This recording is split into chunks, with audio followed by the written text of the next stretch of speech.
Christophe, bonsoir. Allons voir ensemble le deuxième chapitre d'Ilchot Erkin Vacharamin. Donc, c'est différentes lois de celui qui sanctifie différentes choses pour le Beth Amikdash. Il prend donc un objet qui est profané, qui est Choulin, et il va décider de sanctifier cet objet ou bien la valeur de cet objet pour le Beth Amikdash. On allons voir ensemble les différents détails et variantes de ces halachot. Commençons par le texte que je vais partager avec vous sur l'écran. Donc, chapitre 2 d'Ilchot Erkin Vacharamin.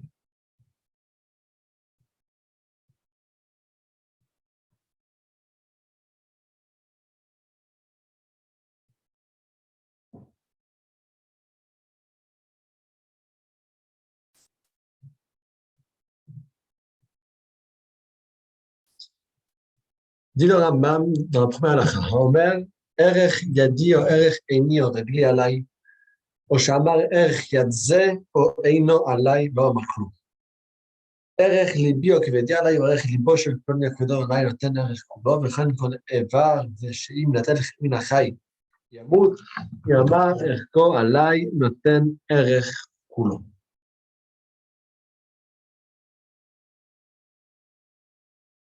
Celui qui veut donner la valeur seulement de ma main, mon œil, mon pied, ou bien ta main, ton œil, etc., ça ne vaut rien. Vu que la halakha de erch, lorsque la Torah dit be'erkecha, va donner ta valeur, elle a parlé de ta valeur, donc la valeur de la personne, et pas la valeur d'une partie de la personne. Alors, s'il a dit la valeur de ma personne, de ta personne, ça marche.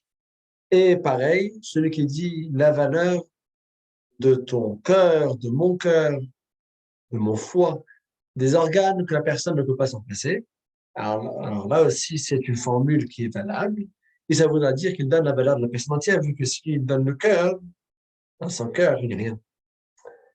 Alachabet. Amar chatzir ki alay noten chatzir. Ko erech chatzi alay noten erech kulo she'efshar shenoten chatzir ve'yichye.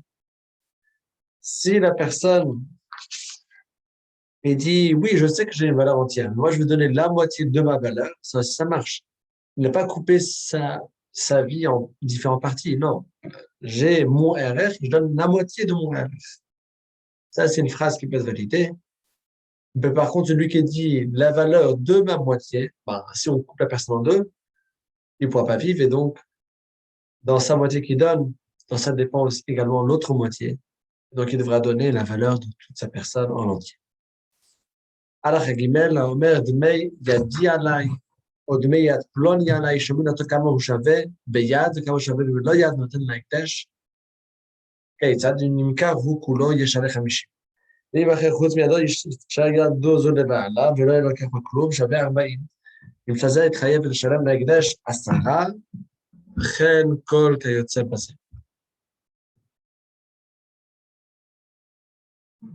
Celui qui dit que la valeur de mes mains, la valeur de tes mains, il donne au Beth Amikdash. Alors, est-ce que ça marche?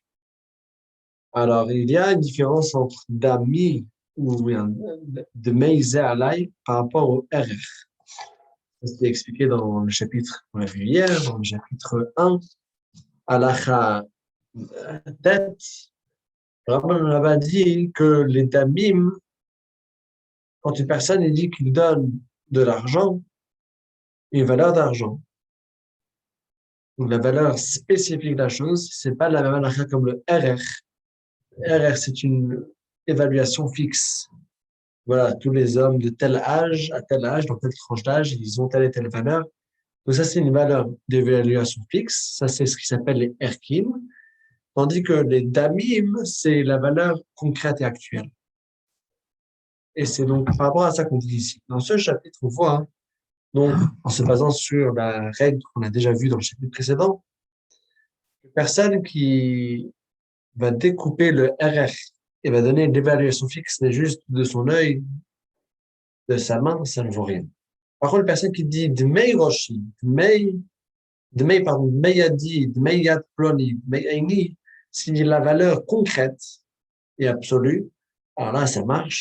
Il faut évaluer, voilà, combien aurait valu la personne s'il serait vendu avec la main, combien est-ce qu'il serait vendu sans les droits d'utiliser et de profiter de tout ce que la personne fait avec la main.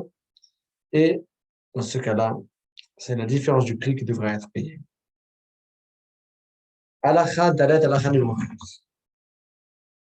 האומר דמי ראשי או כבדי עליי, או דמי ראשו של פלוני עליי, או ליבו כבדו עליי נותן דמי כולו, וכמה דמי חצי עליי נותן דמי כולו, ואומר חצי דמי עליי נותן חצי דמי. Une personne qui dit la valeur concrète et absolue de ma tête, de mon foie, ou bien de telle personne, alors pour sa tête et son foie, puisque la personne ne peut pas vivre sans, c'est comme s'il dit la valeur de toute sa personne. La valeur de ma moitié, ben, c'est comme la même règle qu'on a vu avec le RR, que personne ne peut pas vivre sur le couple à moitié, et donc la valeur de la moitié, dans la valeur absolue, pas juste dans la valeur de la moyenne, dans le RR, mais également dans la valeur absolue dans les damaïs, ça serait la même valeur. Mais celui qui dit la moitié de ma valeur, c'est-à-dire j'ai les valeurs entières, mais je donne juste la moitié de ma valeur, alors là, il est obligé de donner juste la moitié de sa valeur, comme on a vu la halakha précédemment.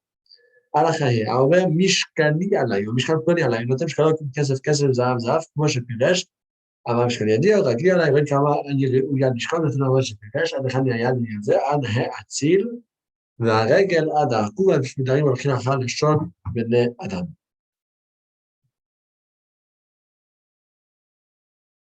Celui qui dit, je veux donner mon poids, ou bien le poids de telle personne, il faut qu'il donne le poids selon ce qu'il avait précisé lorsqu'il s'est engagé. S'il parle de l'or, alors de l'or. S'il parle de l'argent, de l'argent. Celui qui dit le poids de tel membre de mon corps, de ma main, de mon pied, alors est-ce qu'il a besoin de couper la main, le pied pour les peser? Non. Il faut évaluer combien est-ce que ça peserait. Maintenant, jusqu'à où va la main, lorsqu'on dit la main, et jusqu'à où va le pied lorsqu'on parle du pied. Alors, dans ce contexte-là, le bras signifie jusqu'au coude et le pied signifie jusqu'au genou, parce que par rapport au Nédarim, on suit le sens parlé par les personnes. Et donc, dans l'étude d'une personne qui parle d'une main, alors ils avaient l'habitude à cette époque-là de parler de la main qui était euh, juste jusqu'au coude et le pied juste jusqu'au genou. על רבב ואומר קומתי על הכסף וזהב נותן שביט שכן לא נכפף ולא קומתו ממין שפירש, אבל לא קומתי אולי נותן אפילו שביט שנכפף ממין שפירש. Une personne qui dit je m'engage à payer komati, ma stature, en argent ou en or, alors il a donné donc un sceptre qui ne se penche pas, qui fait sa taille de l'espèce de l'or ou de l'argent qu'il a dit, qu'il a précisé. Ça, c'est s'il dit ma stature. Mais s'il dit melokomati, toute ma stature, alors pas forcément que ça doit être comme une stature qui reste droit, mais ça peut même être quelque chose de flexible, du moins que ce soit sa taille et que ce soit de l'espèce, de la matière qu'il a précisé. Maintenant, si une personne il dit, voilà, je vais donner mon poids ou tel poids, mais il n'a pas précisé en quoi, en or, en argent, en diamant, en quoi est-ce qu'il vient. C'est justement le cas qui sera discuté dans la halakha suivante, dans la Chazaï. אומר משקלי עליי ולא פירש מאיזה מין. אם היה עשיר ביותר, מתכוון למתנה מרובה, נותן משקלו זהב, והדין ואומר משקל ידי או רגלי או קומתי לא פירש מאיזה מין, נותן זהב, ואם אינו מופלט בעשירו, נותן משקלו משקל ידו מדברים שדרכם להישקל באותו מקום אפילו פירות. לכן נותן שרביט ולא קומתו, אפילו של עץ, הכל לפי ממונו ודעתו. Alors, il faut évaluer la personne, quel est le niveau de cadeau qu'il donne, si la personne était très riche, sûrement que la personne faisait référence et pensait à l'or, et sinon, alors, ça dépend de sa richesse, Ça peut même aller jusqu'à donner son poids en donnant des fruits et des autres choses. Tout ça, ça dépend de la fortune de la personne en question. הלך אחרת, הוא אומר, עמדי עליי ישיבתי עליי, אומר, חמש ישיבתי עליי, או אכפי עליי, או אביי עליי, היקפי עליי, כל אלו ספק, מביא לידי, לפי ממונו. עד שמה לא לכך התכוונתי, אם מת יתנו יורשים פחות שבלשונות. Alors, celui qui dit que je m'engage à payer tel que je suis debout, je m'engage à payer tel que je suis assis, l'endroit où je suis assis, ma largeur, je m'engage à payer mon épaisseur. Alors, je m'engage à payer mon tour de la personne. Tout ça, ce sont des cas de doute, ça ne sait pas exactement qu'est-ce qu'il veut dire. Alors, il faut qu'il offre l'argent pour le Beth Amikdash pour remplir son obligation et sa promesse, et son engagement, jusqu'à ce qu'ils disent non. C'est évident que c'est pas ce que j'avais dans mon esprit. Ça, c'est beaucoup plus que ce que je pensais, jusqu'à ce qu'ils disent, jusqu'à ce qu'il n'est pas sûr. Il dit voilà, non, c'est pas ça ce que j'avais pensé. Dans tout ce cas-là,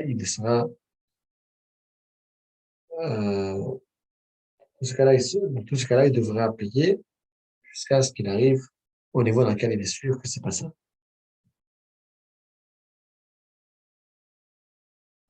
على خدات אומר, הרי עליי מטבע כסף לא יפחת מדינר כסף. מטבע נחושת לא יפחת ממעה כסף. הרי עליי ברזל לא יפחת ממעמל, עמל לכלה, עורב, שהיה מעלה בגג ההיכל כמו שתבע במקום. Celui qui dit je vais donner une pièce, il n'a pas dit combien, une pièce d'argent. Alors, une pièce d'argent, il faut qu'il donne minimum un dinar. Il a dit une pièce en cuivre, il faut qu'il donne minimum une ma'a d'argent. Il a dit je vais donner du métal, il faut qu'il donne un minimum de quoi faire une coudée sur une coudée pour être un chasse-corbeau, comme il y en avait sur le toit du Echal, comme on va expliquer ça plus loin. האומר, הרי הכסף הזהב, ולא יצטרך לדבר יביא לו של כסף, שזהב יהיה משקלה שלמה, וכך התכוונתי. וכן, אם פרש המשקל ושכח כמה פרש, יביא את שלמה, לא וכך התכוונתי. Tous dans la halakha numéro 9, c'est celui qui a dit, je vais donner une pièce. Alors, quelle pièce? Il y a des grandes pièces et des petites pièces. Alors, on a dit, quelle pièce on évalue? S'il a parlé de l'argent qui donne un dinar, s'il a parlé du cuivre qui donne une ma'a, etc. Mais dans la halakha yud, la halakha numéro 10, on parle de celui qui a dit, je vais donner de l'argent, je vais donner de l'or, mais il ne dit pas une pièce, de l'argent. Là, c'est la matière brute, l'argent, c'est le matériau. Il faut qu'il ramène de l'or, de l'argent, jusqu'à ce qu'ils disent, non, ça c'est évident, ça pour moi, c'est pas du tout ça ce que j'avais dans mon esprit. Pareil, celui qui a précisé un certain poids, et après il a oublié combien est-ce qu'il avait dit. Il avait dit 1 kilo d'or, 2 kilos, 10 kilos. Il ne se rappelle pas. Alors, il faut qu'il ramène de l'or jusqu'à ce qu'ils disent clairement non, c'est pas ça ce que j'avais à mon esprit. הלכה 11. אחד אומר, דמאי עליי, יודעים פלוני עליי, ואומר, הרי עליי מלא, או 50 או כסף זהב. הכל אלה נקראים חייבי דמים, הדמים מערכים בדק הבית כמו שבארם. Qui disent ma valeur sur moi, ou bien la valeur de l'autre personne sur moi, bien je vais payer tel argent, 50 d'argent, d'or, tout ça s'appelle finalement des chayav d'amin, ils seraient engagés et obligés et redevables de son argent. Et à qui est-ce qu'ils doivent le donner? Ils doivent le donner pour l'entretien du Beth Amikdash, le Beth Akabayit. On l'a expliqué plus haut que tous ces argents-là vont pour l'entretien du Beth Amikdash.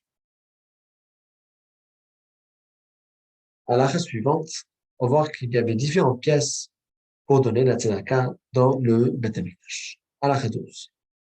שתי לשכות היו במקדש. אחת לשכת חשאים, ואחת לשכת הכלים. לשכת החשאים מריחת ונותנים תוכן חשאי ועניים, בני טובים מתפרנסים ממנה בחשאי. לשכת הכלים, כל מי שמתנדב כלי יזוך כל לתוכם אחת ששמיום הסברים פותחתה.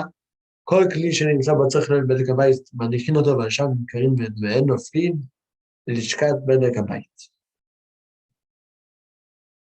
Alors, qu'est-ce qu'on faisait avec les deux chambres qu'il y avait dans le Beth Amikdash? Il y avait une chambre qui s'appelait la chambre silencieuse, la chambre des silencieux. Et l'autre qui s'appelait la chambre des ustensiles. Alors, c'était deux formes de tzedaka. Dans la chambre des silencieux, c'était les gens qui craignaient Hachem, qui donnaient là-bas l'argent discrètement, sans que personne ne sachait que, voilà, j'ai fait un tour et j'ai mis l'argent. Et les pauvres, ils allaient se servir là-bas sans que personne ne sachait exactement qu'est-ce qu'il prend, exactement combien est-ce qu'il prend. Ils allaient prendre là-bas ce qu'ils avaient besoin. Et la chambre, là où on allait offrir les ustensiles, chacun qui avait un ustensile qui voulait l'offrir, il venait là-bas, il l'offrait une fois tous les 30 jours. Alors, les trésoriers de Beth Amikdash, ils ouvraient cette pièce. Tous les ustensiles qu'on avait besoin pour l'entretien de Beth Amikdash, on les utilisait. Et les autres, on les vendait pour avoir de l'argent pour le budget de Beth Amikdash.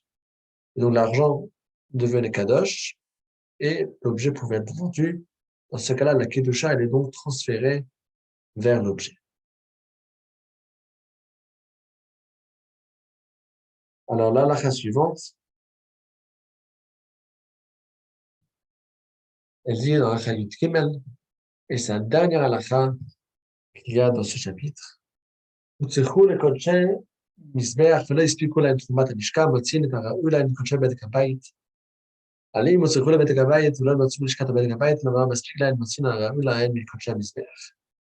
C'est un halakha qui est encore une expression de la règle que Ma'alin Makodesh Shlomo Redin a le droit de intensifier dans la Kedusha, mais jamais de diminuer. Alors, si on avait besoin de plus d'argent pour les Kodesh Mizbeach, pour les offrandes et les korbanot, pour ramener sur le Mizbeach, mais il n'y avait pas suffisamment d'argent dans la caisse de la Trouma d'Alishka. Là-bas, il y avait les prélèvements du Machatzit HaShakel, qui était pour les korbanot, etc. Alors, on avait le droit de prendre l'argent qui était là pour le Bedek Habayit, pour l'entretien du Beth Amikdash, et l'utiliser pour quelque chose d'encore plus kadosh pour les korbanot. Mais si c'était le contraire, on avait suffisamment d'argent pour les korbanot, mais pas suffisamment d'argent pour le Bedek Habayit pour l'entretien, on n'avait pas le droit de prendre de l'argent de la Trumat Alishka pour le Bedek Habayit. Seulement, il fallait faire une nouvelle collecte. Mais on n'a pas le droit de prendre de l'argent qui était dédié pour les korbanot et l'utiliser pour l'entretien du Beth Amikdash. Baruch, on a donc fini ce chapitre. Comme promis, en 20 minutes, toute la Torah. C'était une promesse à vous tous. Euh, juste une halakha très intéressante, ce qu'on a vu ici dans l'avant-dernière halakha, c'était qu'il faut donner la tzedaka et qu'il y avait dans le Beth Amikdash une lishkat chashaïm, il y avait là-bas une pièce qui s'appelait la pièce des silencieux, donc on donnait là-bas la tzedaka de façon discrète, ni celui qui donnait la tzedaka savait à quel pauvre ça allait, et ni le pauvre savait qui était le riche et qui était le sponsor qui a donné la tzedaka. Et en tout, dans les avantages dans les niveaux de donner de la tzedaka, il y a plusieurs différents niveaux. Et le niveau le plus élevé, c'est lorsque ni la personne qui donne la tzedaka et ni la personne qui reçoit la tzedaka, personne ne sait l'argent, vers qui ça va, d'où ça vient. Ça, c'est le plus grand niveau de la tzedaka. Que là, on fait ça vraiment le Shem Shamaim, on n'aura jamais ni un merci et ni rien du tout. Et ça, c'est vraiment la ma'ala de donner la tzedaka. Et je vais partager avec vous une histoire très, très spéciale. C'est ça avec mon grand-père, Rav Hillel, Revner, Nivracha, que lui, c'était le Rav Beddin et le Rav de la Kehila Lubavitch Rabat de France. Comme chaque Rav, il y a toujours des gens qui l'aiment et des gens qui font la guerre. Vous savez, comme le juif, il a la synagogue qu'il aime, la synagogue dans laquelle il va jamais mettre ses pieds. Alors, un Rav, s'il met de l'ordre, qui fait bien son travail, il y a toujours quelques personnes qui sont pas contentes. Alors, il y avait une personne pareille qui ne cessait pas de parler contre lui. Et il faisait que des ennuis. Pendant ce temps, mon grand-père s'était rendu compte que cette personne passait par une situation financière délicate. Alors, pas très compliqué. Il y avait le boucher du quartier, d'ailleurs qui existe toujours, et il allait le voir pour demander, en tant que qualité de rabbin, il dit, mais dis-moi, cette personne-là, est-ce qu'il achète de la viande? Alors, il dit, il achète 100 grammes de poulet une fois par semaine, Shabbat. Vous imaginez, ces personnes avec une grande famille, avec de nombreux enfants, 100 grammes de poulet par semaine, c'est vraiment que mon grand-père il avait bien senti qu'il y avait un problème financier et c'était validé finalement par le boucher du quartier. Mon grand-père, il n'avait pas beaucoup de moyens, mais il est parti et il a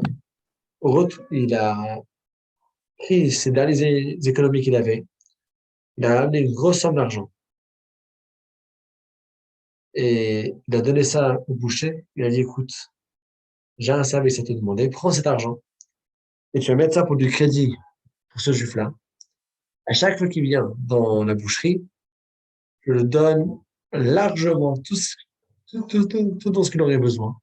Et par contre, je ne le fais pas payer toute la facture, c'est là sur moi, tiens, je te donne déjà une partie d'argent. Et il a donné pas mal d'argent pour avancer ce jeu-là. Il a dit, par contre, je vais promettre que tu ne le racontes pas d'où vient l'argent. Cette personne-là, il arrive, et il arrive vendredi parce qu'il venait juste une fois par semaine pour acheter 100 grammes de poulet pour Shabbat. Et cette personne, elle dit, bon, écoute, déjà, tiens, prends ici quelques kilos de poulet. Et à part ça, tiens, il y a encore de la viande et ne t'en fais pas pour le paiement. Alors, il dit, mais tu penses que moi, je suis un homme à prendre des cadeaux? C'était une personne qui était très, très orgueilleux. Il dit, mais tu penses que moi, je suis un homme à prendre des cadeaux? Moi, je ne prends pas des cadeaux. J'ai pas besoin. Alors, le boucher, c'est un homme qui avait une finesse, une intelligence. Il a dit, écoute, tu veux faire ton beau pour toi-même, fais ton beau sur ton propre compte. Mais ne fais pas ton beau sur le compte de ta femme et de tes enfants. Eux, ils ont besoin de manger, ils ont besoin de profiter. Tu veux être orgueilleux? Sois orgueilleux sur ton propre compte. Alors, dis, écoute, tu parles de ma femme. Ah, tu sais quoi? Moi, je t'achète des 100 grammes, je ne prends pas de cadeaux, je n'ai pas besoin de cadeaux. Je veux parler avec ma femme, parler avec ma femme directement. Bon, le boucher, il dit, OK, bon, ce monsieur-là, il a la tête dans le mur. Il a appelé la femme, ce monsieur-là, il dit, viens, on a un grand crédit pour vous, venez, prenez ce que vous voulez. Elle est venue, elle a rempli le chariot, c'était des larmes aux yeux. Elle a rempli avec telle viande et tel poulet, des choses que les enfants se faisaient déjà des longs mois qu'ils n'ont pas vu à table. Et comme ça, elle revenait semaine après semaine et elle remplissait euh, le caddie avec tous les meilleurs mets possibles. Et c'était bien sûr à chaque fois mon grand-père qui payait les factures. Et lui, avec cette viande qu'il mangeait, ça lui donnait de l'énergie pour faire la guerre encore plus et critiquer encore plus. Bon, vous avez vu ce rapin et patati patata et patati patata. Après que mon grand-père était décédé, alors 2 jours plus tard, il y a ce boucher qui fait un coup de fil au téléphone. Ça c'était pendant plusieurs années, hein, jusqu'à ce qu'il a remonté la pente financière, c'était pendant plusieurs années. Alors le boucher, il appelle, il dit, tu te rappelles, ça fait des années. Alors je donnais toujours de la viande gratuitement. Il y avait une personne que jamais je voulais dire c'est qui payait. Alors, il a dit oui. On a dit, tu sais, je vais te dire qui était cet homme qui payait, c'était le Rav Hillel Pevsner. Bon, c'était toute une histoire, cette personne-là, il était choqué et tout ça. Il se sentait très mal. Il est venu pour demander Mechila. Il a raconté l'histoire à la Shiva, à les oncles, les tantes, pères, tous ceux qui étaient là-bas. Et quand père, il a raconté l'histoire, il a dit, bon, on voit que dans le Rambam qu'il y a plusieurs niveaux dans la tzedaka. Celui qui donne, mais qu'on sache que j'ai donné. Et il donne juste à ses amis. Celui qui donne, bon, c'est quoi, je donne à tout le monde, mais au moins qu'il sache. Ou que moi, au moins que je sache, au moins qu'il sache que je le donne. Et là, non, il a donné à une personne qui continuait à faire la guerre contre lui. Il donnait quand même, il donnait à manger. Et cette personne, voilà, qui se sent à l'aise et qu'il mange et qui reste heureux et que s'il pense qu'il sera intelligent de continuer à faire la guerre, qu'il fasse la guerre.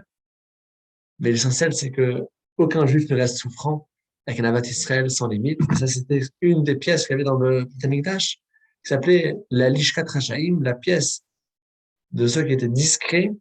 Ils venaient et donnaient là-bas l'argent sans que personne ne sache c'est qui le grand sponsor. Et ensuite, le pauvre venait et se servait de ce qu'il avait besoin sans que personne ne fasse de là une grosse affaire. Razak Baruch, Zat Hashem, et rendez-vous demain soir pour le prochain shiur, le prochain épisode de Rambam. Alors, Razak Baruch à tous et à Baruch. Hazako Baruch. Et que des bonnes nouvelles, Bezrat Hashem. Chaim,